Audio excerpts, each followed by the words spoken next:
Hello, Denimheads. Welcome to the Sons of Selvedge Podcast. This is a podcast where a group of friends get together to talk about denim, menswear, and related interests. And this is a special episode today. This is the 40th episode. And it just so happens I've also got a whole bunch of guests on the podcast that you all may not have seen or heard from before, except Jake. In short, got to go down to Inspiration Festival in LA last weekend, or 2 weekends ago. With a crew who I met some of these guys last year and also met some of these guys this year. So kind of a repeat crew. But I thought it'd be pretty awesome to have all of these guys on the podcast to talk about inspiration. You probably know a lot of them already from Instagram, YouTube, and other social media sites. But maybe let's do a quick round of introductions. So I'll first kick it off with Buster. Buster, maybe say who you are, what you're wearing, and how to find you online. Okay, I'm Buster. I am Buster the Human on Instagram. What am I wearing? I got Capital bandana. I got a MERS shirt on. I'm wearing full counts. And I'm wearing some Takahashi jeans today. Actually, the same ones I actually wore at Inspiration. Cool. Awesome. Thanks, Buster. Next up, we've got Jake. It's Jake, almost vintage style on all the online stuff. I'm wearing Troy O'Shea hats, old glove specs frames. This is flathead, and my jeans right now are the word of mouth contest jeans that I'm in right now. Cool. Awesome. Next up, we got Jeff. Hello, I'm Jeff, the Denim Dentist on Instagram. I should have known there was going to be a fit check portion of this video, but I'm currently wearing a Uniqlo t-shirt because we are currently renovating our kitchen, so we're like grouting. But I'm also wearing my Wild Frontier Goods belt and my Wrangler jeans. Awesome. And Yeah, Crocs as house slippers. Crocs? Yeah. Nice. Watch out for any escalators. Those are dangerous. Oh yeah. Cool. Next up, we got John. Yo, what's up? What's up, everybody? Good to see you guys again. Although I can't see Mike and Jeff. I don't know if that's by design or not. Yo, what's up, Nick? Leather Jacket John on Instagram. And just a couple seconds ago, I wasn't wearing this, but I busted out my Himmel Frobisher. And besides that, this is just a whatever t-shirt. I think this is Hanes. And just wearing my flathead jeans. Currently barefoot because I'm in my house right now. But earlier today, I was wearing my newest pair of boots from Old Speed Manufacturing Co., which is a local maker here in the suburbs of PA. Great new maker. Would recommend checking him out. Does really good stuff for really affordable prices. And it's kind of like a service boot type of boot. Nice. Next up, we got Mike. Hey everybody, I'm Michael Bandy. Go by Big Dude in Denim on Instagram. I'm currently wearing a Freno flannel tailor stitch t-shirt, Railcar Fine Goods custom bespoke denim, White's boots, and Jacques Marie Mage glasses. And yeah, good to see everybody. Cool. And last but not least, we got Nick. I go by Denimscapes on Instagram, and I am wearing a double RL cardigan. This is kind of my cozy inside kind of sweater, and I got the Sawtooth Denim Western shirt by Brycelands, and I have a pair of Oye Fukuten waist overalls. These are the Cone Mill version. Shout out to Ill Cuts who sold these to me. He charged $1,000. He said they were made with silk thread. I'm not sure if I got ripped off, but at any rate, they're very comfortable. You have to watch that guy very closely. But no shoes, no socks, indoors. So that's what I'm wearing. And Calvin Klein boxer briefs. So in the UK, they would say that Ilya is wide, which is basically a term for someone who's like kind of shady. So it doesn't mean size. It just means like if someone's wide, it's like, oh man, you can't trust that guy. It's the beard, you know. Wide. So this is a known thing. Everybody in the UK already knows. Yeah, of course. About Ilya. He's actually like he's actually extorting us money to like be on the podcast when he's normally here because he's too famous. Excellent. So he's like, we haven't started recording yet, have we, David? Oh no, we have. Cool. Yeah. And on that note, obviously, like this is kind of a guest episode, so thank you guys for all joining. For the regular Sons of Selvedge Podcast dudes, don't worry, you're not fired. We'll have you guys back soon. But last but not least, I'm David, your host for this week. I'm wearing a Free Note Rambler shirt, which is their like Smile Western. Look at that. Pocket. I'll change what I'm going to say there. Wearing a Studio de Artisan natural indigo dyed field jacket or BDU jacket, which I wore over the weekend at Inspiration. Wearing some Yofukuten 03 fit jeans. And I was wearing some Alden Shell Cordovan cap toe boots from Brogue in Seattle, or not Brogue, Brick and Mortar in Seattle. But obviously there's poop all over the streets in San Francisco, so I had to take them off. But anyways, let's get into the episode. So I was thinking for format, what we'll do is we'll kind of talk through our experience over Inspiration.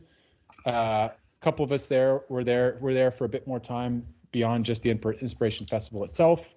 Like some of us got into town that Thursday, whereas Inspiration kicked off on Friday. And if I understand correctly, Thursday kicked off with Nick getting fitted for some roll clubs. So maybe if you want to tell us a bit about your experience there, and I think some of the guys joined you as well.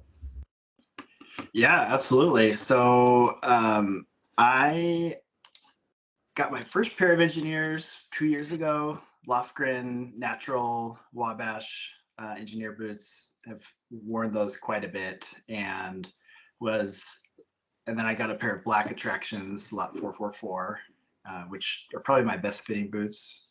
Very comfortable, and was really interested in Roll Club, primarily just the aesthetic. To me, it's just one of those boots that looks good at all angles, and it's also very classic. It doesn't have like a real modern flair to it, so it sort of worked with my sort of classic inspired style. And so Brian had been on the radar and listened to all of his interviews on podcasts and YouTube and all that. So I put an order in, I don't know, a few months ago, and he said an October delivery date, which worked for me. And I knew that I was going to be coming down to LA for Inspiration, so we arranged the fitting in person. I brought my cameraman with me, Buster the Human, and demanded that he take lots of photos to document the special experience, and he did a very good job of that. And I'm going to post about it on Instagram here in a bit. And Brian was just very affable, very kind, very laid back, nice guy. And we just kind of broke the ice a little bit, chatted about a few different things, and he just got me measured up and said that I have a pretty standard foot, not narrow, not wide, not particularly long. What was it, Buster? 30.5 centimeters, what the boot's going to be. I think my foot measured at 28.5 centimeters. 11 and a half US, I think. It needs to go on your Instagram profile. In the bio. Foot. Yeah. Just hashtag. Yeah, exactly. My stitch down Discord handle.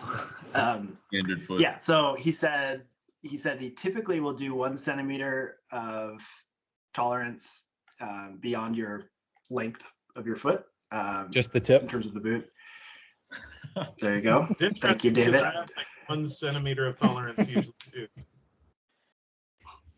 He said that he usually does that, and he comes from a background with cowboy boots. That was kind of how he learned boot making, and so they tend to be tighter.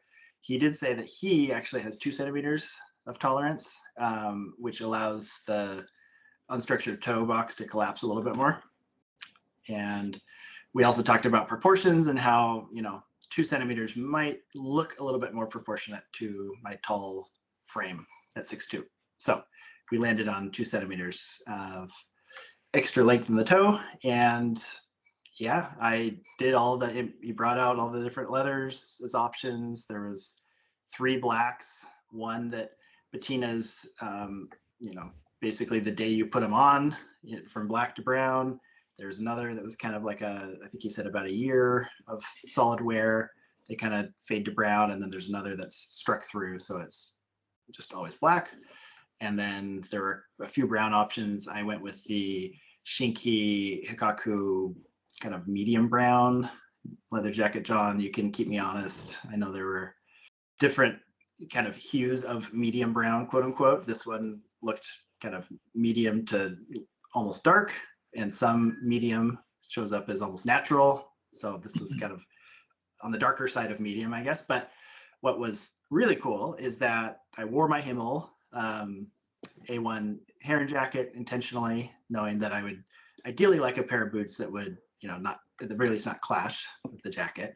And I would say that they were like a perfect match. They looked to be that same kind of, chestnut hue, and they're beautiful boots. So I went with those with dark brown edge dressing, half sole black, some kind of off-white stitching. So a little bit of bling, but not fully bedazzled. So I think they'll be a nice complement to the Himmel. And then Brian and I both agreed that I would need to pick up a pair of Underdogs, and I've already reached out to him to put a deposit down on those. And I was surprised to find out that he has a pair in my size. So I was trying to, stretch the budget a little bit, put the deposit down, and then pay the rest, when I get them in 6 months. And so now I may have a pair of Underdogs as well in black.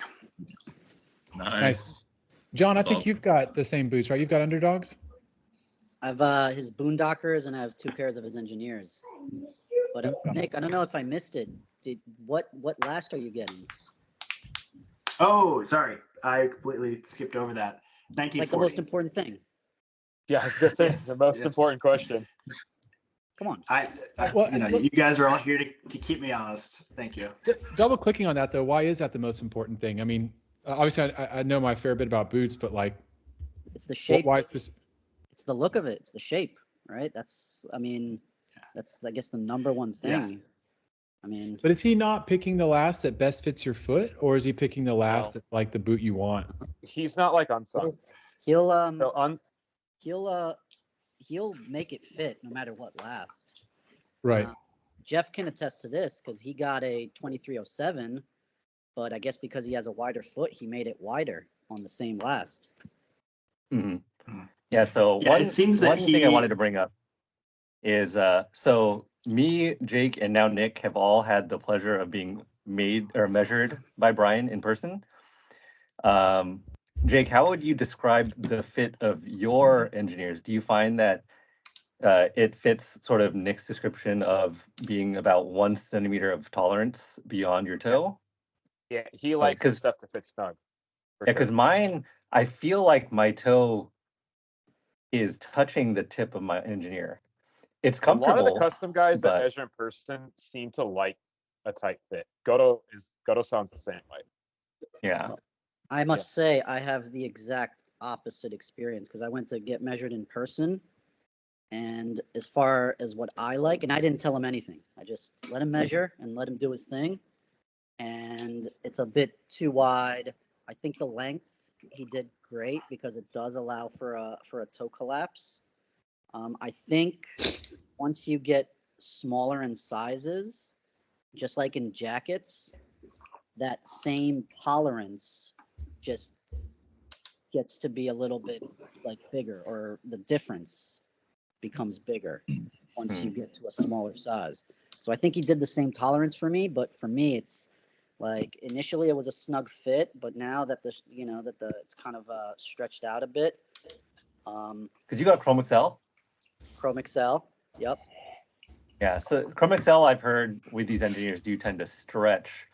Mine are horse butt and mine have not stretched at all. So, and because my toe's at the end, I've gotten very minimal sort of rolling in my vamp, even though it's unstructured, but it might be because my toe is like right at the edge. Yeah, I basically can't wear any boots without like at least a good like inch or two at the end. So I've got these like weird box toes.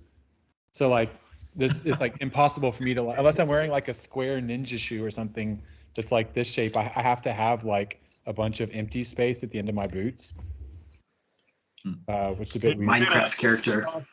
And you should be charged for that shit. I'll be doing it for free on here. What's that? Yeah. Yeah. It's a charge. Show off Make your sure you feet for charge free, for that. man. You got to charge them. You got to charge. Free feet. Free feet. But Nick, I think Yeah, it's that should be fine, Nick. As far as what if he's just doing his regular tolerance, I'm pretty sure you'll be good with that 2 centimeters. Yeah. The last thing Yeah, is he interesting said- though, because never mind. Go for it, Jake. Oh, yeah. So it was 1 centimeter is his standard tolerance. He likes 2 because he likes, going back to Jeff's comment, a little bit more of the roll and a little bit more of the collapse of the toe box. And if your toes are right up against, the toe box, there's just not anywhere for that toe box to go. And I also just think, proportionately, I tried on, I want to say it was do you remember, Buster? 29, size 29. Yeah, it was That was size smaller, I think by 1. so 29 and a half. Yeah. And that was, I think mine might Very be a tight. 29 and a half. Was that? I think my 30 is an 11. engineers are 29 and a half. Let's see what mine are. so It did says your on my foot box. measure 28 and a half, Jeff? Do you remember? My foot with a sock measures 29 and a half. And then I think on my box it says 29 and a half. So like, I don't know if that's There why you go. my toe's like right at the end. I don't know. Just to Mine are keep us 29. moving. Just to keep us So, moving. That's a lot. That's pretty close to you, Jeff. Oh yeah, I sorry. thought we were further apart than that in size. We're at risk of doing a whole episode on Roll Club, which is fine. We could do, but maybe just to kind of keep us moving. Any takeaways from your fitting that you'd recommend for others who are considering getting some Roll Clubs or a different brand from your experience?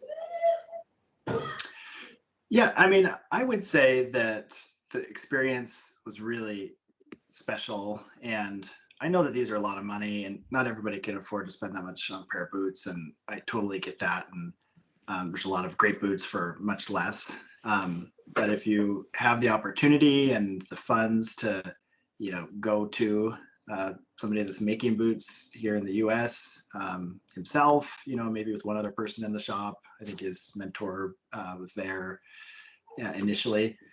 That's pretty cool. And I felt like the, amount that I'm putting in is, reasonable. It's not cheap, but it's his art, it's his craft, it's his brand, it's his vision, and it's really great materials and, him doing it by hand. So I think it was a great experience. Obviously I haven't gotten the boots, so, I'll report back in October when I get the boots and hopefully they'll be a great fit and I'll be able to give an update then.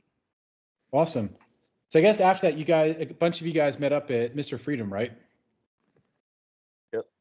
How is that going? I hear it's kind of like a swarming of the store where just like a whole bunch of y'all all showed up and just started like kicking it. I don't know if Yeah, we looted the place. We had Yeah. bags and just grabbed whatever we could find. I think it was just no. good timing, I think, because Yeah. I know Nick and I were just like, I mean, if we're going to be in LA, we have to go to Mr. Freedom. And I think, obviously Michael and then Jake and then John, you were there too, right? And then it was just kind of like everyone, swarmed at the same time. There were people there that we eventually saw at Inspiration too. A few people, which was Yeah, Yeah. Stefano and Giancarlo Yeah. Stefano coming in from Italy, and Yep. yeah. It's like a storming of the Boy. Bastille of sorts. What was that? A storming of the Bastille. Oh. Yeah. Our boy What? Enoch was there too. Mr. Oh, yeah. Enoch. Yeah, he kind of looked like he was guarding the Bastille. Yeah. He's got kind of Was French Monsieur look. Laurent there himself? No, Yeah, it was cool. no. We saw him last year at Inspiration, actually, like 2024. He was hanging out for a while. He's a cool dude to chat with. Oh, he was there. That's great. Yeah, he had like a piece of straw grass he was chewing on or something with like this like cool puffer jacket, and he's very like cooler Sounds than right. everybody else, you know. On brand. Sounds very French. on brand.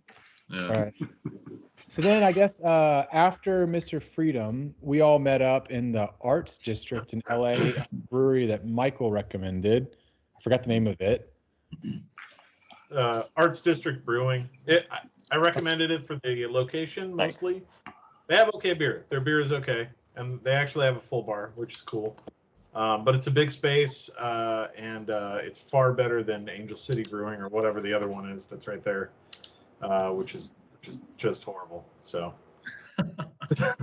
Yeah, I thought it was funny that I took the light rail from Santa Monica and got there basically at the same time you guys did, driving from what's that, like Fairfax area of LA to Arts District area of LA.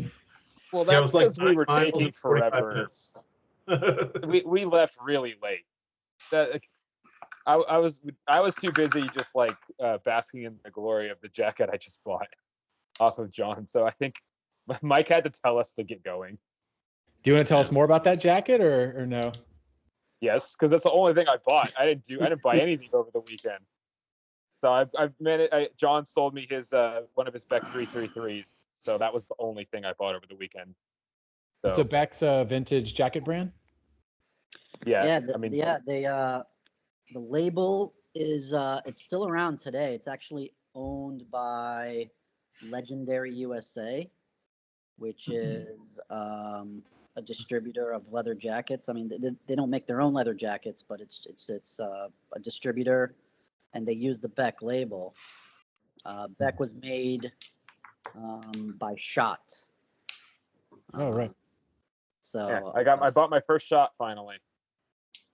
So is it sort of like Beck's Wow. patterns, Beck's hardware, whatever, but they just happen to basically contract the Shot factory to do their production? Yeah, they started in like the mid 30s, and I'm not sure when they stopped. But Beck was a really big motorcycle parts and accessories distributor. They started around 1912, and they were a huge name. And the Beck 333, the jacket that I sold Jake, is one of the most iconic motorcycle jackets really of all time. And very rare jackets. And yeah, no, Beck, they did some other nice jackets as well besides that one. And I remember correctly, it was like a black jacket with a D pocket. Is that right? Yeah, Brown. so if you look at and you listen to Shot and what they have to say, they always point to 1928 jacket, which they claim is theirs. They claim is the first motorcycle jacket. It's not, but it's a early to mid 30s Beck 333. Now, to their credit, they made that jacket, but it's not theirs, and it's definitely not the first motorcycle jacket. Interesting. John And needs his how own. did you So, guys- sure. If Shot's saying something, it's usually not true. If it's about leather jacket history, unfortunately, it's Ooh, almost shots guaranteed fired. to be false. Shots Sadly, fired. Yeah, and not literally, to yeah. yeah, not to bash them or anything, because they're a great company. I just think they're a little bit unaware. I truly think that they think that that's a Shot jacket, and because they have it in their archives. But it's clear to me just from listening to whether it's the owner speak or just different employees of theirs, they're just unaware of their own history. So I don't think it's necessarily malicious.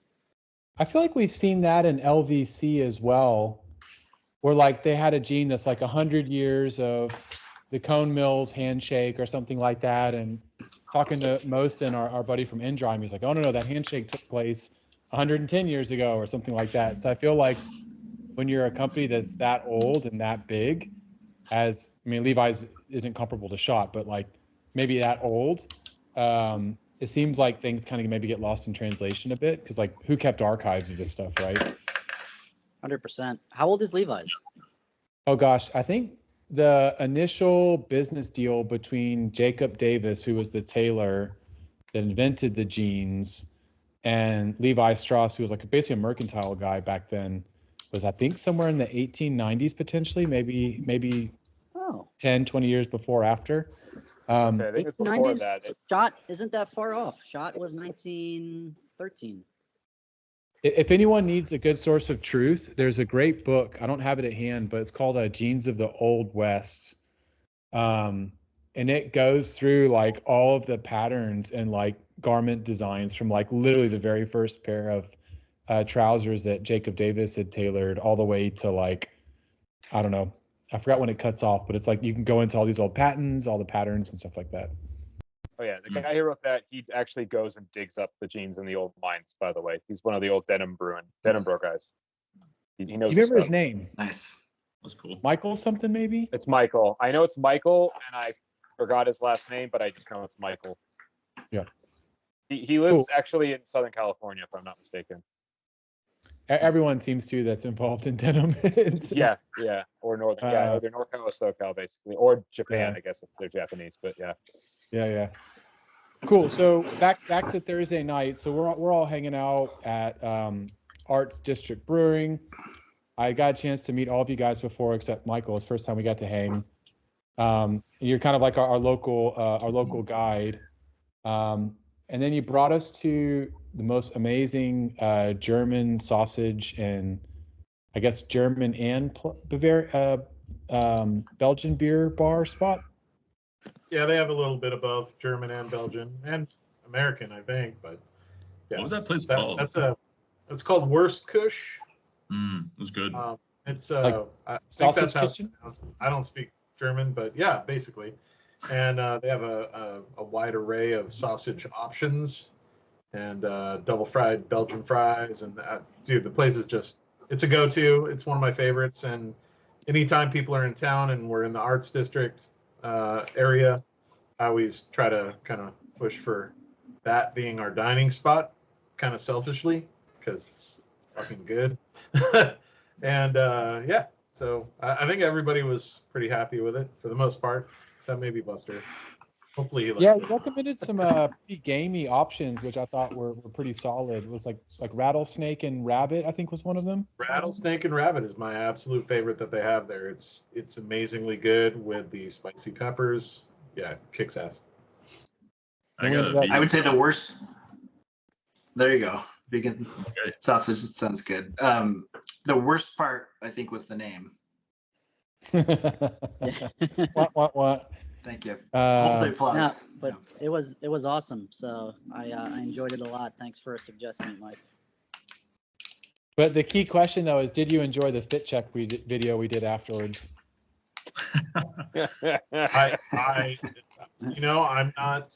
You'll see if anybody looks at my Instagram. I've tried my hand at video a few times.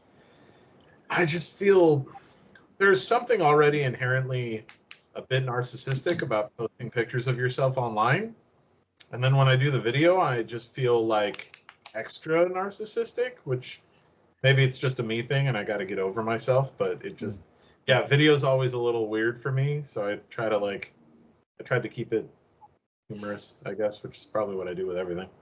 But yeah, it was kind cool. of get what you're saying though, for sure. It feels like a little weird, right? You're like, oh, I'm recording myself doing nothing. I'm just kind of showing off my clothes, Interestingly, I kind of feel the opposite. Like in videos, like I feel a little bit more kind of human, whereas like in kind of like real life, whereas like in a photo, I feel a bit more fake.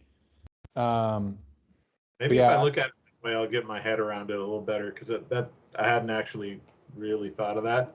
And the videos I've done are very like just me walking or like me standing. It's not very animated.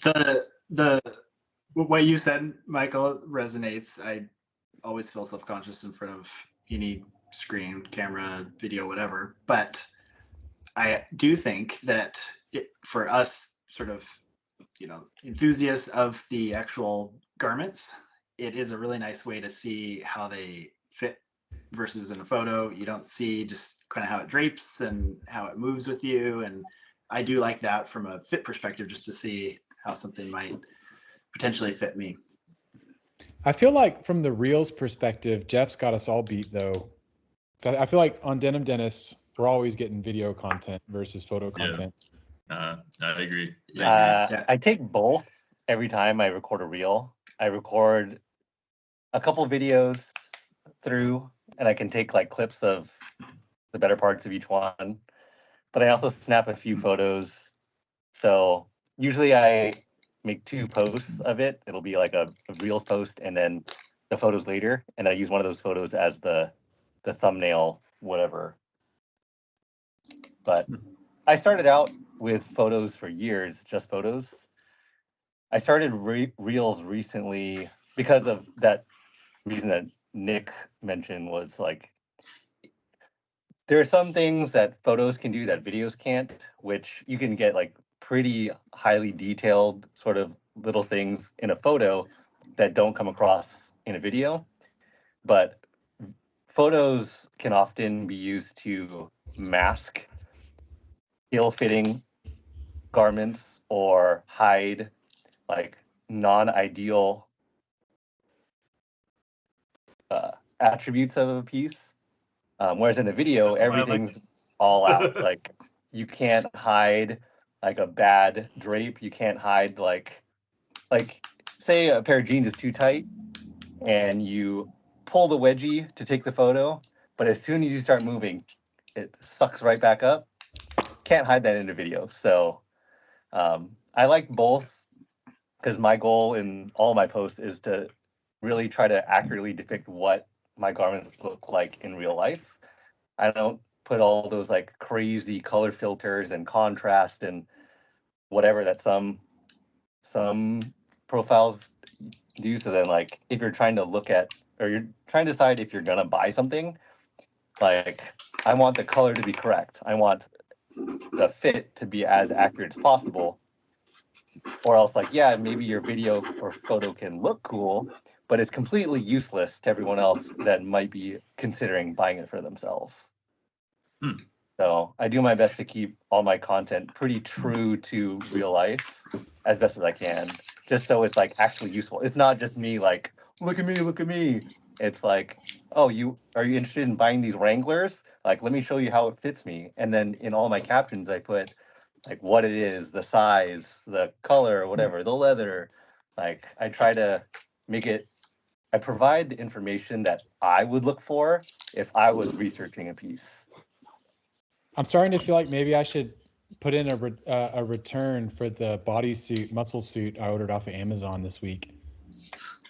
I was thinking like up my quality a bit with the muscle suit, because I'm always like, please do that. Please do that, David. And then record a reel. Yes. Put on a muscle suit and record a reel. Man. Don't explain anything either. Just post it. No. No caption, no words. You got to do the leather jacket. Yeah. Flick. It's like I forgot that guy's name, but the like gym instructor in Napoleon Dynamite, who's like teaching everyone like self-defense. I feel like if I like followed his program, that's kind of how I'd turn out. Nice. But yeah, also I remember when we did the reel, I know we kind of put John a bit on the spot, but that ended up kind of being like the gold of that video. I don't know, John, if you have any comments on us putting you in the fit check reel. Well, I mean, I was telling you guys initially, I was like, yeah, I don't want to do this. It's kind of fucking lame, but that's why I was, just made fun of it, because I think those fit check, things are just so, they're just so corny. But I get it. People want to know the brands. I want to know brands sometimes too, so I get it. Maybe I that's why I like did want to poke fun though.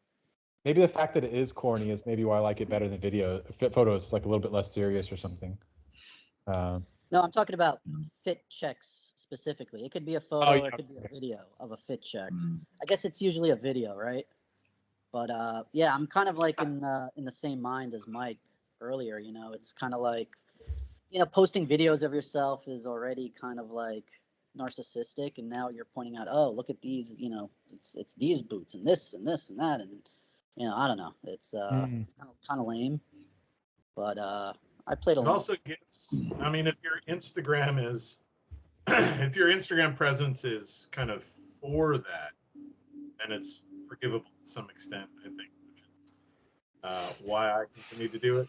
Probably why the majority of us do it, but yeah, wrapping my head around the video is a little tough. But I got to get there because it does help. What gets on my I nerves? I get exactly what you're saying. I was kind of like my whole social media is fairly new. I was like like forever to avoid social media, and as I've gotten older, I've just give less and less fucks. So, you know.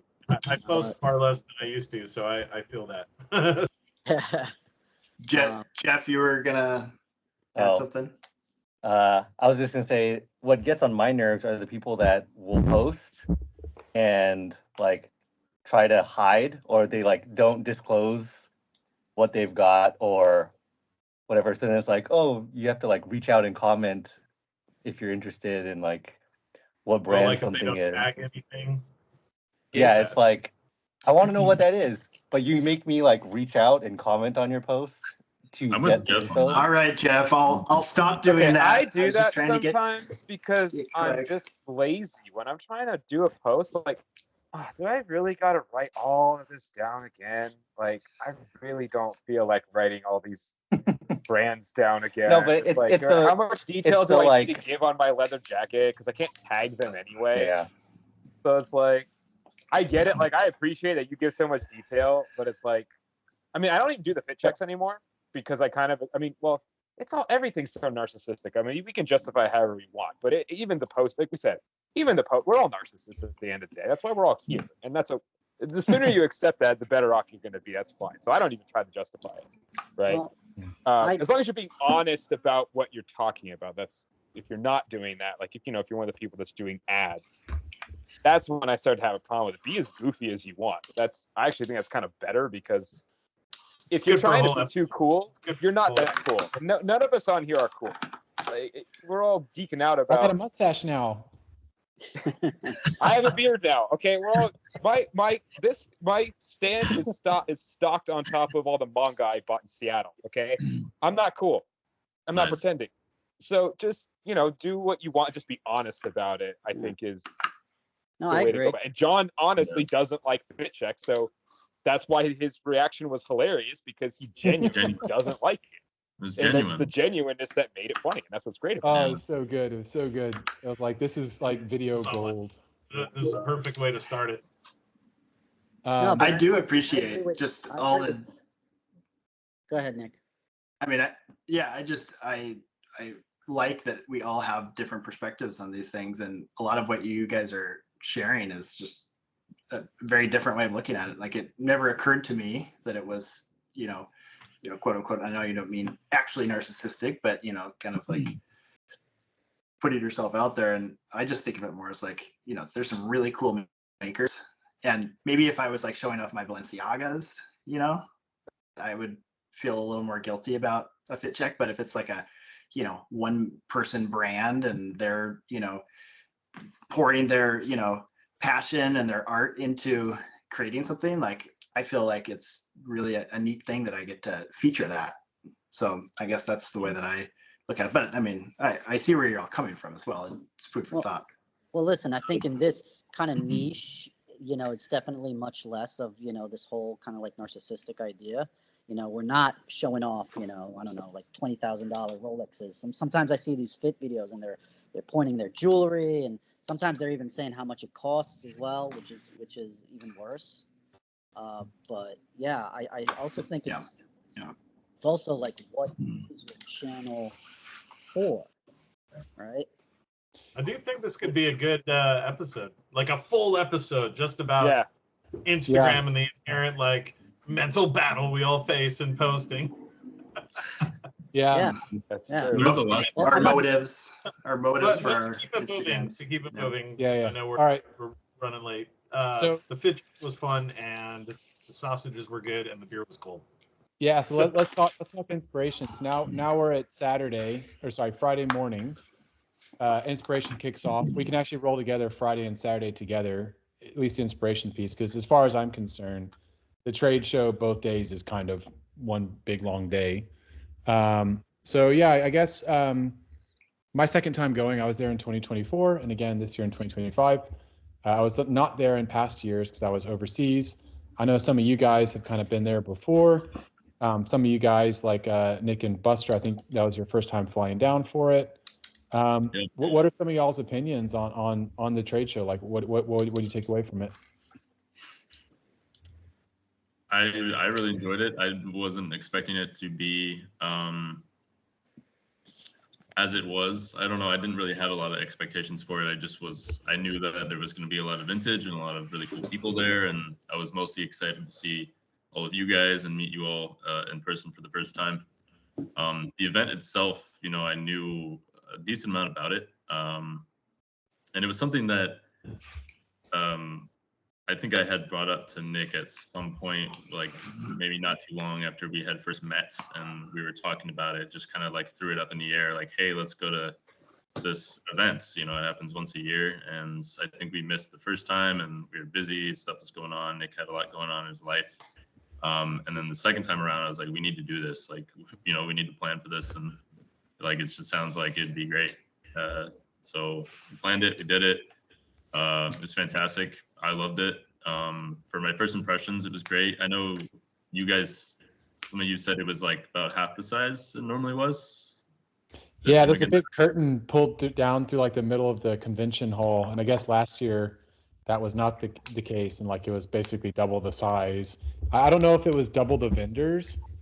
There definitely were more last year for sure, but I couldn't quite discern if they just like packed in more people in a smaller space, or if they actually like had a lot of vendors not come back. Okay. And there were also I can't even none of imagine it. Sorry, go ahead. Well, I was just going to add, there weren't many vendors that are, current businesses or stores. They were all like most of vintage vendors. I mean, Freenote was there. Was there one or two more? I know Tank, Stock Supply. Stock Tank Supply. Yes, yeah, they were there. But in years past, like the real McCoys would go there. I mean, Himmel would have a booth. Teddy was there last year. Teddy Leathers. So a lot of like these newer kind of, or businesses weren't there this year.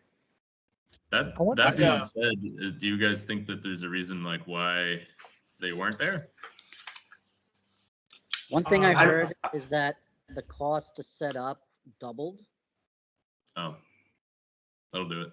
So that's probably one. I also know, texting with Dave Himmel prior, he was concerned about just becoming the 51st state. He's in Toronto, and he was feeling a little uneasy about what the status of the tariffs were going to be, and wanting to support U.S. economy and all of that. So maybe that was a factor in not setting up a booth. I don't know, but he obviously still came. Yeah, I'm aware they also Inspiration Japan this year for the first time. I wonder if that kind of just like spread themselves a bit too thin, maybe. Most of the big Japanese dealers were still there. Yeah, I didn't go last year, but previous to that, I think I've been every year for the last 5 years. And the first year I went, it was actually it was in a totally different location. It was in I'm trying to remember the name of the place. This is like their fourth location. So I think first was Long Beach, second was the Reef. I think that was the first Reef, one. that's it. You and I Reef. So it did 2 years at the Reef. Yeah. The Reef was good. Those were great shows. Even though I every time I go, I know I'm not going to find much in my size, because vintage just weirdly, even though people seem to be bigger back then, there's not a lot of big vintage. They're, hit or miss, but the first 2 years I still found something to buy for myself or for my fiance. Then it went to the LA Convention Center, I think, for 1 year, and that was cool. It was like bordering on like, eh. And then it went to Pasadena for 3. This is the 3rd year in Pasadena, I think, and I went the first year, didn't go the second. I went this year. And yeah, I would say it's starting to lose the vibe compared to the first few years for sure.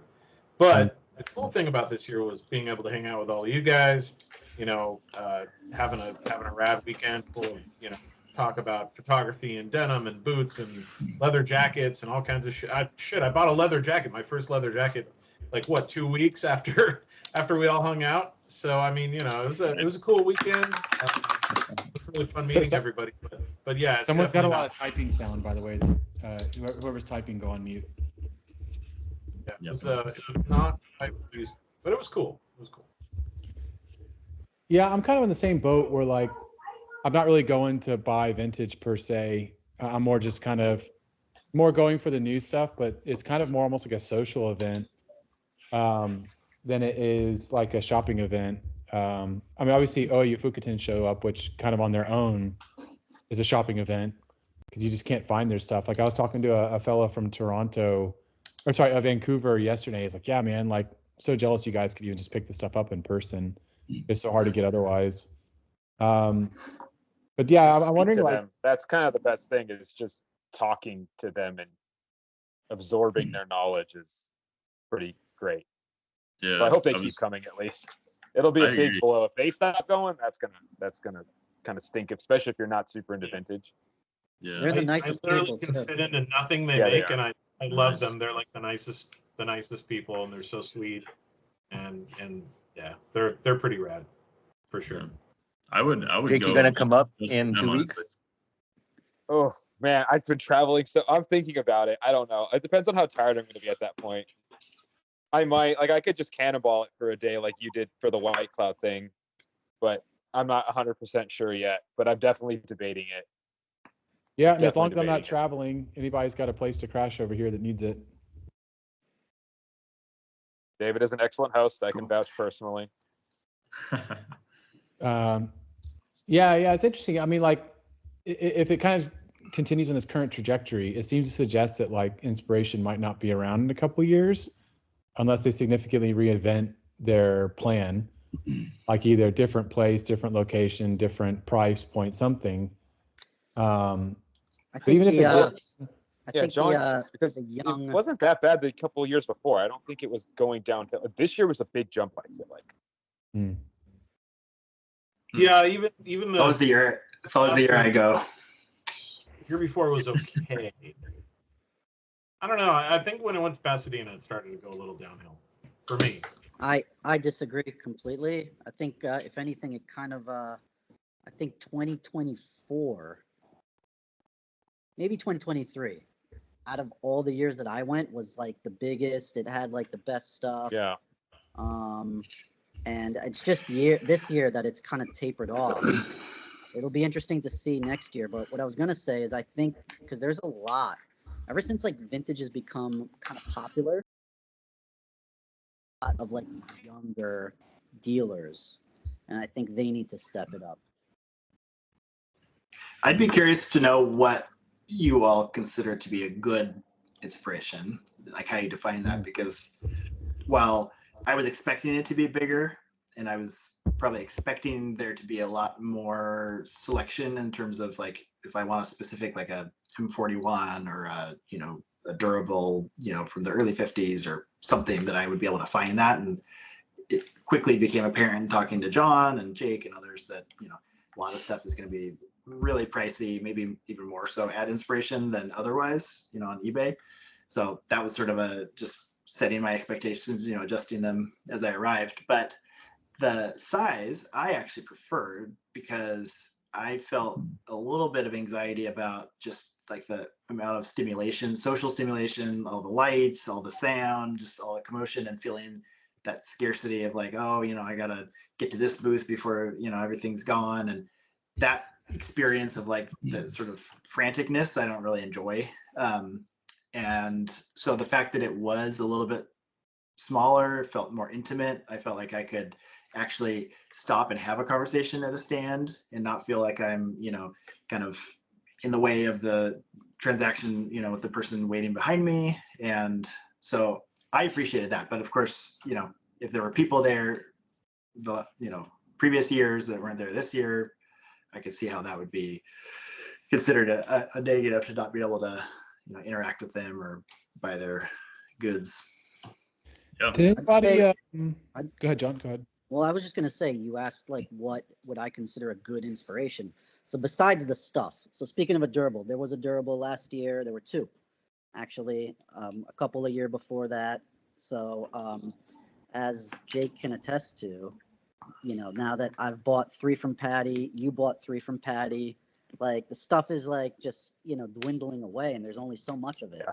So the stuff, first of all, is it's not as there as it used to be. But what I kind of think of when I think of like, oh, what's a good inspiration is kind of like the energy and like there's like a buzz. So last year, the same guy was here this year. It's this guy, I don't know his name, but he always gets like super duper rare stuff. There was like a little bit of a gathering around his booth. I'm not sure if you guys noticed. He was like kind of in the middle. The year before and 2 years ago, there was like 200 people all clamoring, and you felt the electricity in the air. You felt the buzz. People were like, it felt like a concert. That's kind of like what I, feel like would be a good inspiration. And obviously more kind of like high profile people, at least within this industry, within this niche, Again, Betty was there. The Real Poise people used to be there. I'm not sure if Freewheelers ever showed up in years past, but No, not that I know of. Maybe earlier, but I don't think so. I don't know if Flathead ever showed up, but Not in years that I know of past, either. you would have these higher kind of profile people as well, and yeah, just kind of like the buzz and the electricity that you get, which this year it wasn't there. Interesting. It makes me feel fortunate that I was already planning on not buying anything anyway. It felt a bit like our kind of crew hanging out was kind of the center of the energy. I mean, I'm not a big vintage person in general, so like I wasn't like getting super jazzed up by the vintage stuff, but I felt like we had this like roving group of friends just kind of moving around and talking to different folks and helicoptering into different folks' booths. So that was pretty cool. Just a big group of narcissists, right, dude? Well, more like a big group of It's the star Indiana of the Jones, show. Indiana Jones fans. Bunch of That's right. cosplayers. Yeah. For hanging out, I'll just say for hanging out, this was the perfect inspiration, in my opinion. Yeah. Yeah, it was great. I mean, it sounds cheesy, but all of you guys were the best part of inspiration. You and meeting, plenty of other like really, and people who are very involved in this community and very welcoming. It was just fantastic. Yeah, that's what made it like worth it for sure. Yeah, Well, I let's agree. maybe go ahead. No, I was saying, yeah, I agree 100%. I would even say, for me, the highlight was the combination of Thursday night with Worst Kush and then the free note party, like the highlight for me. Yeah, on that note, maybe let's transition to the kind of the after events. I think those are just as important as the festival itself. So maybe let's first talk a little bit about the Friday night party that always takes place at Free Note in Highland Park. How do you guys feel about that one? That was awesome. Yeah, it was rad. First time I've been there, so it was really cool. Meeting the staff, and that was just, it was fantastic. Super nice guys. Except for the fact that it was hot as fuck in there. Yeah, And, it um, was It was. stealthy as hell. It's always like that, though. Sweat Well, my it was ass. extra hot. Wait a second. It was hot, but y'all are wearing leather jackets in SoCal, and it's like 75 degrees at night. That's Yeah. why we're complaining, because we had to peacock, and the environment of the store was not allowing us to peacock properly. No, Yeah, So we can't had to show go off. be narcissists outside. Outside Right? was We cool. wanted to be narcissists inside. I get it. Yeah. To be fair, Even there was Saturday. cold here. Saturday. Look at the group photo. It's like leather jacket, leather jacket, leather jacket, short sleeve, light shirt, leather jacket, leather jacket. Yeah, I Can't definitely got the Well, leather. now you have a leather jacket, so next year No way, you man. can That thing's sweat. You hot. can sweat with us. I'll even put the fur collar on. I had a good laugh when Jeff joined us and he like busted open his trunk and he's like, check out my stack of jackets and my collection of boots. I was like, you gonna sell us some 5 leather sneakers, jackets back there. That was I'm awesome. surprised we didn't get the cops rolling up on us.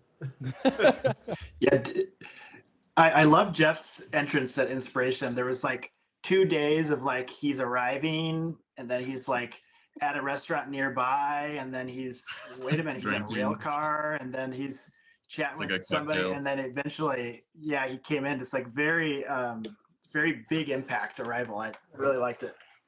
I'm just glad y'all didn't walk up while I was recording that reel. Was that your parking garage reel? Oh, the parking garage. Yeah, I'm it so was disappointed right where my that car Mike was. and I did not notice you. I don't know how we didn't. No. Don't know how That would we have been didn't, hilarious but if we I was didn't. recording the reel and then Literally you guys drove just walked right by into it. Master Yeah. at work. We literally drove right by you doing it and didn't see you at all. It's a good thing we didn't hit you, really. Yeah. Oh, and I gotta say, the tacos were off the Ooh. hook. Oh, Oh, Those were villas. yeah. The VS those were good. tacos. Yeah. What was it? Because I heard that it's actually in like there's like a Netflix documentary on like the best tacos in Los Angeles, and this is on the list apparently. All right. Hmm. They were Michelin Guide recommended. Yeah. And it's VS tacos. Yes. They were amazing. I still can't feel my lips after that habanero sauce, but it was totally worth man. it. Yeah, I regretted maybe putting as much as I did on my tacos, but I'll just leave it at that. I inhaled mine so fast. Oh my that God. I barely tasted it, but it was amazing. And then my hands Those were were the like, tacos you were eating when I walked up. Yeah. yeah. It's great. Yeah. Yeah. They were good. They were good. I was blown away how the Freenode dudes knew some of our names, having not talked to those guys in like over a year. I thought that was pretty cool. Like Nick and Anthony, two of the guys who were there, they're like, "Hey, David, what's up?" I was like, "Oh, that's cool. I haven't spoken to you guys in a year, and I'm not in LA popping into your shop regularly, so that was pretty rad." I was flattered when they were like, "Oh, you're from Blue Owl, right?" And I was like, "Yes." I was like, "How did you know that?" Well, we sell them there, but I was just like, "You don't know me. That's crazy." It was very rad. And shameless That's plug cool. that over this past weekend I recorded an episode with Andrew of Free Notes. Make sure and check that out on the podcast. That was super cool. I watched it last night. It was good. Oh, thank you. Yeah, I was That's very cool. humbled that he offered to pop by my place and record it while he was passing through San Francisco. It's always entertaining watching Andrew's mind work because it starts one place and ends up somewhere completely different. I loved how he kept referencing like music being associated at different points in his life. Like I feel like I kind of have like a soundtrack to different moments in my life. So that's kind of cool. Like randomly last year at Inspiration 2024, I had somehow gotten on like a Depeche Mode kick. I was like listening to like some of their early records, and that weekend last year is like permanently linked to old Depeche Mode. That's cool. But Nice. Yeah. No, I feel that. maybe on the flip side of the coin, what were y'all's thoughts on the double RL party that takes place on Saturdays every year? I mean, it was great. I mean, I've never a little loud with the band, but after that was over, it was chill. It was good. It's always good. Yeah, I was A gonna little say. bit of a different crowd, but enjoyable for sure. Yeah, music like kind of blew my eardrums out, but after that it was great. But going off of what John said, it did feel like a little more eclectic, like crowd wise. Like it was like kind of like people that look like they just came there with their friend or something, and then maybe people that were just there for double RL. It was some people that were from Inspiration. Felt like it was like a big gathering of a bunch of different people, different vibes, different groups. It's cool though. I had fun. It was exactly like that last year too, actually, kind of like a scene stir kind of vibe. Yeah. Like people were there for like the event, not there because of Inspiration. Oh, okay. And typically, a little bit less this year, but you also see some high-profile people there often. Oh, interesting. Yeah, I like gotta say- Such as. yeah, so the guy, I forget his last name. His name is Doug. He's like the main buyer for Ralph Lauren. Oh yeah, he's always there every year. Yeah. He basically kind of runs that shop. Yeah. And he's a cool guy. People that I kind of I recognize them, but I would recognize their face, but I kind of don't know who they are. But There's just a cool- Alessandro Squarzi there, and Yeah, he was at John. I Inspiration. remember you mentioning his name, and I knew his face and I knew who he was, but I didn't remember his name. And then I realized it was Simon with Permanent Style, and his blog will Simon Crompton was there? highlight various. Yeah, no, he wasn't there, but he Okay. interviews people on his blog, and I had read the interview with Alessandro, and Oh right. I remember being really impressed with his style then. That was probably 2 or 3 years ago. But so it's cool to just meet him and also see somebody that has like crazy style in person, just see the way they kind of just exist, super relaxed and comfortable in their own skin. I thought was really cool. So that was neat. And yeah, I definitely enjoyed seeing like the different vibe there versus Free Note, what kind of crowd it attracts. And yeah, it was a fun experience. Yeah, Simon's a super cool dude. I got to know him a little bit when I was living in London. Really nice guy, very approachable in terms of sharing his knowledge around tailoring and stuff. So, yeah, super cool guy. Cool. Maybe then let's switch gears to Sunday. So a lot of folks found their way to the Rose Bowl flea market on Sunday, which I guess is kind of a normal rite of passage where it's like Inspirations Friday, Saturday, and it correlates with Rose Bowl Vintage Market being on Sunday. What were y'all feeling about that? It was rad. I got a crazy sunburn, but I really enjoyed it. I used to go there when I was a kid with my mom, so it was interesting being back and experiencing that, which wasn't very long ago for me, but maybe a little, but I loved it. It was fun. I was mostly just following, John and Nick around on their hunts. You guys want to talk about that? Yeah, well, I guess I'll say first, it's an experience, right? To go there, just the vastness of it, even if you're not shopping, just to walk around, see the sights, it's definitely an experience. But yeah, we were definitely on a mission, Nick, and we, I guess, succeeded, right? You wanna talk about? Oh yeah.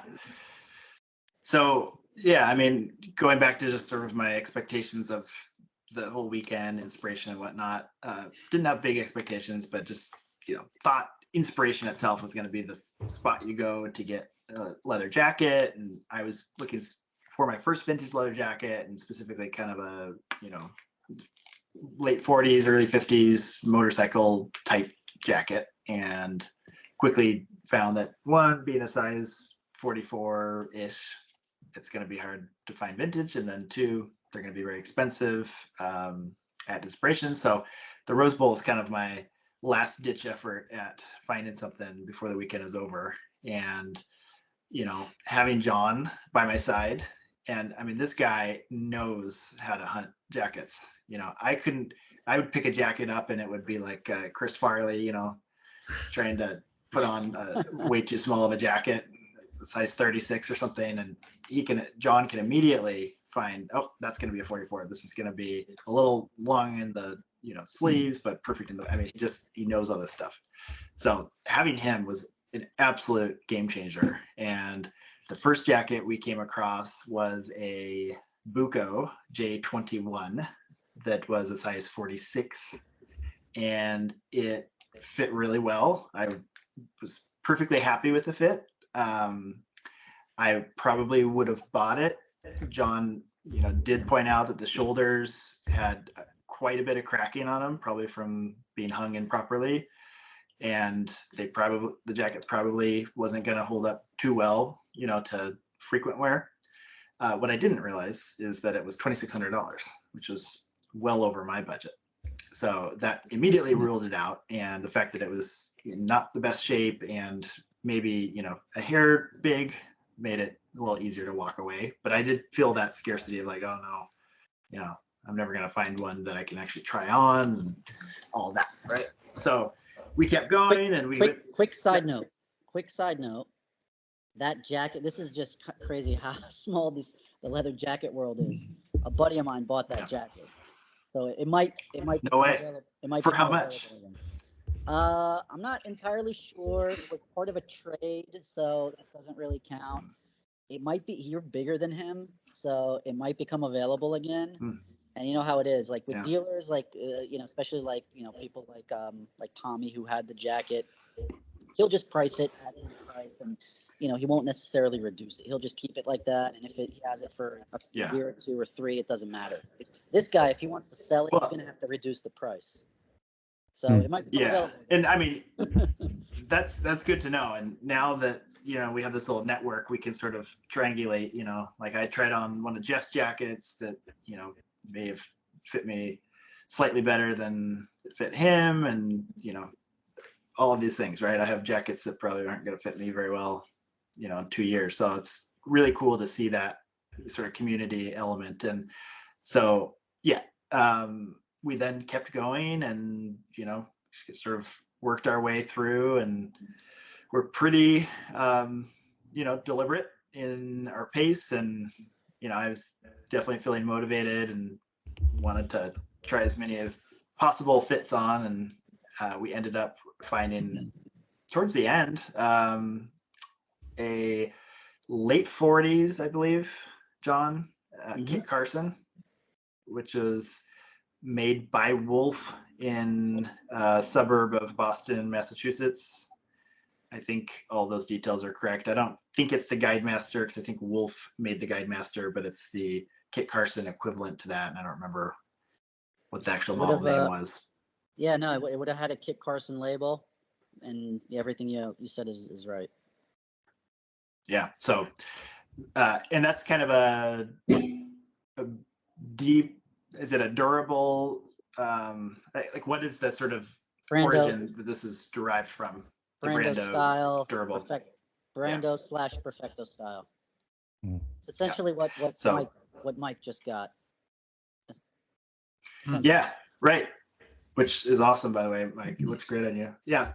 So that was super cool. The guy thought it was 50s, and I kind of kicked John in the ankle, like, don't correct him yet. Wait till I buy it, because I don't want him to jack the price up. But it was $450. We bartered him. We, as in John, went Philadelphia style on him and got him down to $375. And I thought that was a fantastic price for the late 40s. Oh yeah. Vintage, jacket, fits me really well. And it was, it's not too precious for a first jacket. I don't feel like I, need to kind of baby it too much, and it's in better condition than the Buco. So it was one of the highlights. I would say the highlight for me, of course, is all the people and meeting all of you. But from a material possession standpoint, also the Roll Club boots. But anyways, really cool experience. Well, I gotta say, Nick, one of the highlights for me is seeing your Himmel. God damn, that leather on that jacket is amazing. Jesus Christ. Really nice. Really nice. Yeah. It's so funny how pictures and video, we were talking about video, how it can, show different things, but still seeing something there's nothing like seeing it in person. Yeah. John, me, you, Nick, and Jake, we all have Himmel medium brown shinky jackets. Yeah, and they're all a little different. We all have the same leather. The best color. In my opinion, it's the best color he offers. It's so nice.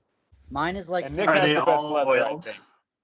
Yeah, mine is like from 3 years ago, so it's definitely a different batch from your guys' leather. But yeah, it's the same. Did you all? I know this is an aside. I'll be quick, but did you all ask for more grain when you were doing your makeup? I didn't. John, would you say Nick's is more similar to my old Frobisher with the grain? No. Oh, as far as the grain, yeah, the color is different. Because my old Frobisher that I sold had a lot more grain to it, and it was gorgeous, like a completely different grain, but equally Oh. like impressive as my current one. I mean, I just saw pictures, obviously, but the grain on your old Frobisher just looked like tighter and smaller, whereas the grain on Nick's jacket is a little bit like bigger and wider. And I wonder if that's part of why mine looks so different. As Dave was saying, because I asked like, what's the grainiest of your chinky, and he said usually people want less grain, and so he had a batch left and showed me pictures of it beforehand and all that. And so I don't know. I mean, I guess some people prefer to have cleaner, tighter, less flaws, less, stuff on their jacket. But I just felt like this jacket in particular is just kind of all about, showing off the leather. It's not like a super detailed jacket, not a lot of embellishment. So I thought just let it patina and, darken and lighten and deepen in color. And I felt like grain. Whereas Jake and pattern my was- jackets, those are peacock jackets with my collar and Jake's white hair on hide. Ours are peacock jackets. Well, Jeff, doesn't your You guys jacket are have like a peacocks. bolt-on shearling collar that you can like add on or Yeah. remove as you see fit? hmm That's Oh, awesome. man, that's awesome. Yeah, it's I like feel bright like I off-white. feel like yeah. Nick's jacket in person though, that grain kind of outshines any design elements of our jackets, if I'm being perfectly honest. So Yeah, I agree. Essentially, they do Yeah, like it's kind of like shoe polishing and shoe shining contests for like kind of Goodyear welted and bespoke shoemakers. Maybe they need to have like a jacket shine contest where like you get all polished up and they, so you can have the most shiny jacket. Oily jacket. I don't know, David. That's a no for me. But you have at it. Did you all? The question I was going to ask: did you all get oiled jackets? The medium brown chinky, was it oiled or pigment? My first Pigment one, dyed. my Oiled, I first believe. one was the pigment, and then it was remade and into what I have now, which is the oil tin. What's the difference here for the uninitiated? The pigment is going to be less shiny, and the color is, it's more painted on as opposed to the semi-aniline oil tan. Both will kind of show a lighter color as it rubs off. One is just kind of rubbing off, and the other is just I guess because it's dyed like, I don't know, halfway through the leather. It's usually like a 1.1, 1.2 millimeter, so halfway through, it shows the raw leather. So semi-aniline And Dave was- means like one side you'll see the finished side and below it you would see the unfinished side, kind of 50-50.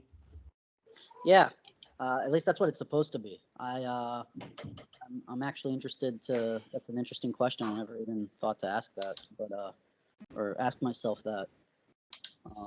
If my line ever rips, I'll take a look at the underside of the leather. But it should Yeah, and be- Dave was saying the oiled finish shows more of the grain pattern than the pigment, which because it's kind of painting over, the character of the leather a little bit. So that was one of the things that attracted me to the oiled finish. And I know, John, you said that you were surprised by how much mine was already sort of T-coring, like on the cuffs and places of wear. It's like a little bit lighter brown than it started out. Yeah. But you said you wear you wear yours fairly consistently, so it's not that surprising. In theory, yeah, the pigment should cover up some of the grain, but my previous jacket was pigment dyed and it was pretty grainy. Yeah. But the Gotcha. main difference is just the oil tan is just very shiny. That's the main difference. I think I've learned like the most I've like ever learned about leather and leather jackets in the past 2 weeks. like in my entire life. It's like kind of crazy. Same. Because you What is spent it? time with John. That's the thing. is Yeah. You spent time with John, so you're gonna learn something. I mean, you're talking about like the experience of Jake and John, getting. I feel like I'm half an expert. It's crazy. I love it Well, though. we were talking earlier about, like the purpose of Instagram. I think that's like one of the main things I try to do is just, I guess educate more so than doing, fit checks. It's got to shit on the fit checks again. But what if I don't want to know anything about the garment? I just want to like buy it, show it off, and then sell it on. To Probably get not gonna good work. vintage, you have to know. You have to learn about it. I think that's the thing. Well, I mean, that's John fine. could already say that too. That's the purpose of your account. Absolutely. I'm kidding. I mean, not to get into semantics, but I don't know what the difference is really between a fit check and, a reel where you put a jacket on from a hanger and list what it is. I mean, and I also don't know what fit checks are. Like there seems to be like a certain reputation that precedes us. From my perspective, and what I try to do is to show these rare jackets that you almost never get to see worn. To see them worn. So for instance, a durable. They're pretty rare. Becks. You see them in pictures hanging or on the floor, but it's very rare to see them worn. So that's part of what I try to do. I mean, from my perspective, someone who's not a collector, I think the benefit of the fit check is like sharing knowledge of like what you've got. Should someone else see it and think that's cool and they want to find it for themselves. Whereas I know the fit check kind of started maybe on Reddit where people are like, do these jeans fit me? And it's like, I don't really see much of a benefit in that. It's like, dude, if you like them, they fit you. If you don't like them, they don't fit you. But I do like the idea of like sharing knowledge. Fit. If you have to ask, it doesn't fit. That's what I've learned. You know if it fits. Yeah. So I will say this: fit check, not fit check. Real, not real. I will say this: whatever John wants to call his videos, fit check, informative, they are filled with detailed, researched, well thought out information the way I wish my posts were. So I'll give you that, John, dude. The whole deep dive you did on the Brando jacket was like, I really don't care that true. much, but I was the details in your captions are this like is fucking cool. It was really good. So I appreciate that. That's awesome to hear because again, that's the main thing I try to do. Getting into vintage, especially leather jackets. There's the Fedora Lounge, and you have to do like a deep 3-month dive where you're digging through these old threads, reading 100 pages worth of shit.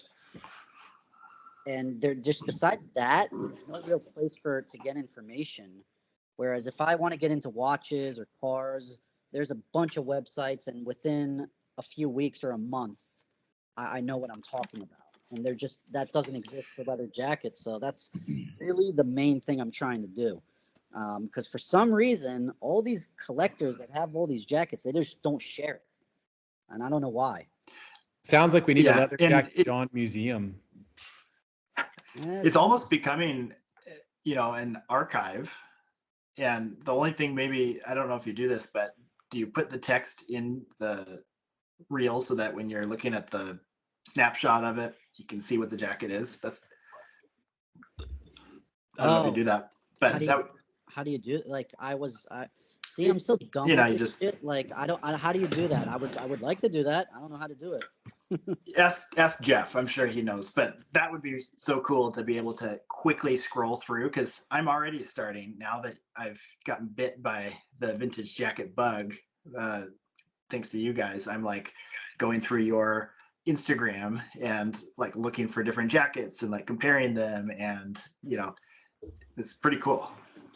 The one thing I feel like 10 years from now, maybe even sooner, that I feel like we're gonna see like a book with all of like John's jackets in it, like just like perfectly archived, like Ren Tanaka did with like Larry's stuff and like the Heller's Cafe books. Like I'm being a little tongue in cheek here, but I think that'd be so fucking cool. Well, I actually think that's a great idea. It's kind of an idea that I've had for a few years now, and eventually it's gonna happen. I'm gonna need a lot of help from like a lot of other collectors, because at the end of the day, as much as I have, and I have a lot, it's not even close to being enough to do what I want to do. And essentially, it's just gonna be like a Rin Tanaka book with all the pictures, but just information added to that, and then in some kind of order. So almost like a leather jacket encyclopedia type of a thing. I'd buy Yeah, it. I'd really make sure that you connect with Mohsen Sajid of InDrime. Like what he's kind of doing the same thing for his like insane crazy denim archive, but it's about the knowledge share, not about like gatekeeping. That's the thing. I want to do it as like a website first that's free for everyone. Yeah. And then maybe do some kind of a book or whatever. I mean, that doesn't really matter. It's just The about website putting clinical, and then the information book can have like professionally done photos. I think that'd be Oh yeah. selling the book, right? Like, oh, these beautiful photos of these beautiful jackets, plus the information. But if you just want the information, a photo of the jacket, you can go to the website. That way you can provide a free service while also monetizing your collection to some extent. Not that that's necessarily the end goal, but the same time, why not do that? Also, if you get a good photographer, they're gonna want something, whether it's money or a couple jackets that might fit them or something like that. They're gonna want something, so you're gonna have to recoup that cost anyway. Would you happen No, to know any good 100%. photographers? What's that? Buster said, "Do I know?" What Mike is saying is he wants some jackets. Yeah. Enough. I know a lot. He of wants your jackets, John. on this Zoom podcast right now. I know 4 great photographers. Well, 3 and me. So Nick and Jeff are both killing it with the photos, and Buster does the film. And I was blown away this weekend by the quality and quantity this last weekend. Quality and quantity of photos that we produced, because we just have so much talent here photographically. Speaking of which, Mike, that post for Earth Day that you did today, those are your photos, yeah? Yeah, man. Yeah, I mean those are kind of moody Instagram edits of photos that I posted on my landscape photography page. So I kind of desaturated them and faded out the blacks and made it more like hip. But Dude. yeah, I mean more or less, yeah. Dude, they were killer, man. Thanks, dude. That was a post that was inspired by my buddy Lucas Fitz, who I'm sure most people probably know and or follow, but Lucas made an Earth Day post. He himself is quite a talented photographer, completely self-taught, and basically using that talent to make a living to some extent. So I'm very inspired by him on a day-to-day basis. And he made a post, and it reminded me that today was Earth Day and that I should probably do the same. So shout out to him. But I appreciate that, John. I saw your comment. I do appreciate it, man. No, they were awesome. They were killer. Everyone. They you were. guys are so talented, very talented photographers. Jake, Michael, everybody. I think. I am by far the least talented out of this group. No, you're great. You're great. Dude, Jake, you're pretty good. You just don't do it for fun. You do it for fit pics and content. You got Actually, I shot my brother's engagement photos while I was in Seattle. So that's literally what I'm doing right now is I'm editing them. Well, here, Jake, this might give Wow. you the inspiration. Nice. Because once you start, looking or taking photographs with more of like an artistic eye, it's gonna help your fits. Yeah, I think so. I mean, I know it was actually really cool because we did it for like the whole day, and it did teach me a lot, like really quickly. And I did, for the first time ever, I was like, oh, that was a good picture I took. Like, and I never think that. Because it teaches you about just all of like the design concepts, composition, contrast, like all those things, which you can apply to clothing. So. Yeah. Totally. And I do want to shout out to Bandit Photographer.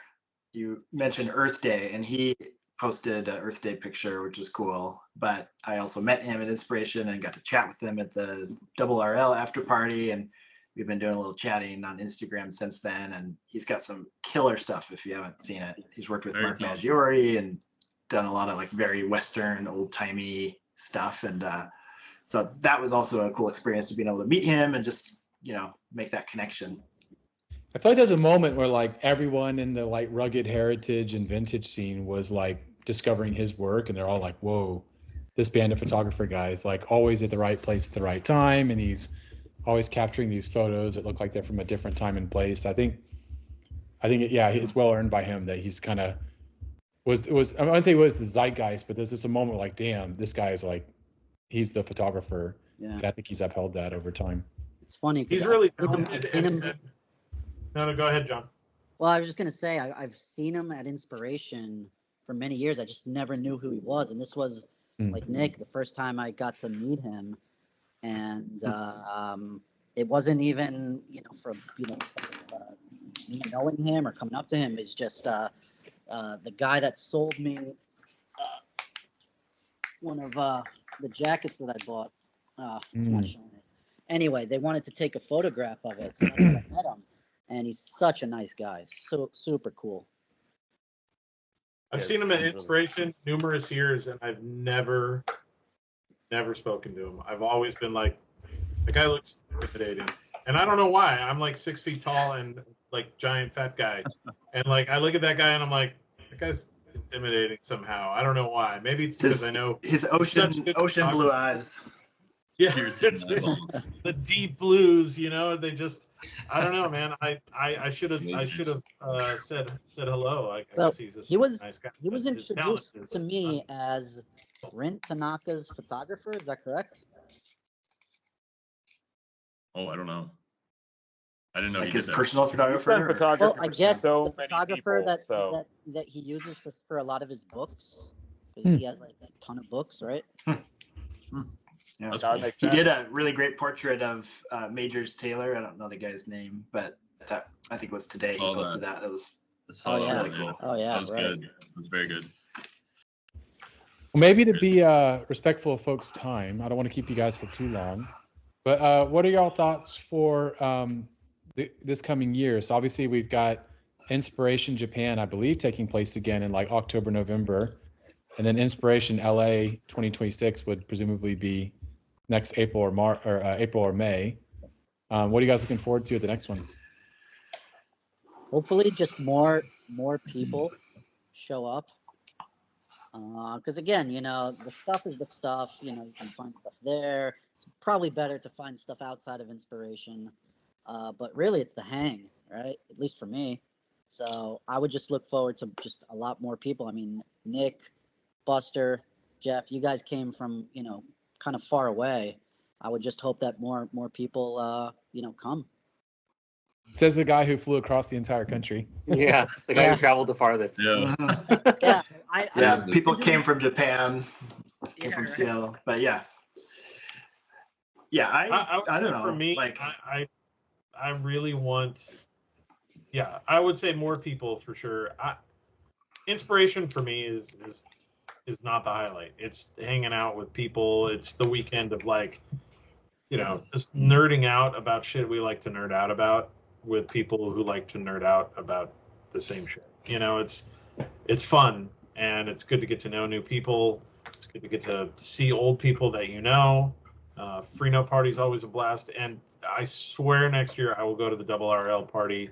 I've never freaking gone, and the photos that Jeff and Nick took were pretty damn cool looking. I regret not going and bringing my camera, but so next year I'll definitely be gone. But more people hopefully next year, like John said. Well, your hearing's probably in a better state than all of ours is. what's that, David? Oh, I was saying that. Oh, right. I see what you did there. Yeah. Nick and that humor, you can't ever keep up. That was good. Yeah. No, I would say for me, like there were so many people that I was meeting for the first time, and I'm a social butterfly, but one, it was just my first time away for a while, so that was a lot, leaving the wife and kids at home, but it was also just a lot of stimulation and new people. So I think it'll be even more fun next year. to, know some, people and feel a little more comfortable just kind of, getting through the kind of initial phase of, it takes even extroverts some energy to, connect with new people and, make up conversation. And I just also, I know so little relative, everything is relative. It's like relative to all of you, Jake, John, Jeff, in particular, David.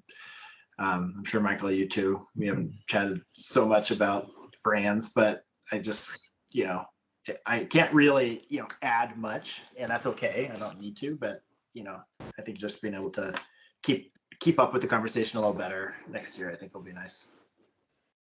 Well, you don't drink bourbon, so you can't really, Michael's not really going to be, I don't know. A lot can like, happen in a year. I feel like seeing Oh. Michael's background. I imagine that's what John's house looks like, but those are all rails with leather jackets instead of barrels. Like, There you go. He's How do afraid I, to show us. That's why Nice. his background is. Buster, I don't even know what I'm almost afraid to ask what's going on in your. Studio Ghibli, man. What is that? Yeah, Is he that gets it. Laputa? Yeah, up at the Castle in the Sky. It's a robot. Oh, that's Is that, a good one. is that English? I can't see because there's a thing on there. Oh, that is. Oh, yeah. Okay, see, now I see it. There was a notification above me the whole time, and I never noticed. I'm mad. That's like my third favorite It's like a Ghibli movie. They have a It's a physical one of stubby those. bullet with grass on it. They have a physical one of those robots on the top of the Studio Ghibli Museum in Tokyo. Yeah. Seen It's one of the photos. only non-My Neighbor Totoro things in the whole museum. I went there and I was so mad because everything there is Totoro, and that's the one Ghibli movie I don't like. Well, see, my jam is Nausicaa, and they didn't have really anything from Nausicaa. No, I mean, they didn't have anything from anything that wasn't basically Totoro. They had it's like 95% Totoro, 2% Spirited Away, and a couple other percent everything else. That's it. So Like grown-ups to my go earlier away, you point just want the about kid stuff. obscure knowledge, this is what I'm talking about. I just can't hang. I gotta study for a year. Mhm. It's all right. But We'll get I'll together. have We'll have some something interesting to Ghibli. share. We'll have some Ghibli nights together, Nick. Don't worry. Okay, I'll take your word for it. It That's a sounds good worse thing. than it is. Don't worry. You and me, Ghibli. Giblin. Get the kids at home. You're coming over. Turkey giblets. Yeah. Yeah. I don't know. The marketing team seemed to, yeah. Buster, you, me, and Ray Ghibli will, doesn't will have a show ring to him it. some Ghibli. Oh yeah, dude. I would love that. He would love that too. We could just nerd out. It'd be fantastic. I've got the Yeah. Blu-ray box set, but I actually don't have a Blu-ray player, so it's like just sitting there and I can't watch it. So maybe I should. loan Hey, it to hey, Nick. Buster, I'll call you. Okay. How's that? All right. Yeah. No worries for me, man. Cool. Well, on that note, maybe let's bring this one to a close. So big thank you to all you guys for being guests. Buster, aka Buster the Human. John, aka Leather Jacket John, JAWN. Jeff, aka the Denim Dentist. Jake, aka Almost Vintage Style. Nick, aka Denimscapes. And Michael, aka Big Dude in Denim. Thank you guys so much. It was super rad hanging out with you guys this past week, month, whatever you want to call it. And also the guys who were there last year as well. Really look forward to chilling with you guys again, whether it's at Inspiration or at other awesome events that we all want to fly into and hang out at. yeah, man. This was Yeah, man. Thanks for putting it together, David. Yeah. Thank awesome. you. Appreciate it. Yeah. Cool, It's really cool. fun. Well, thank you all. So that concludes the recording.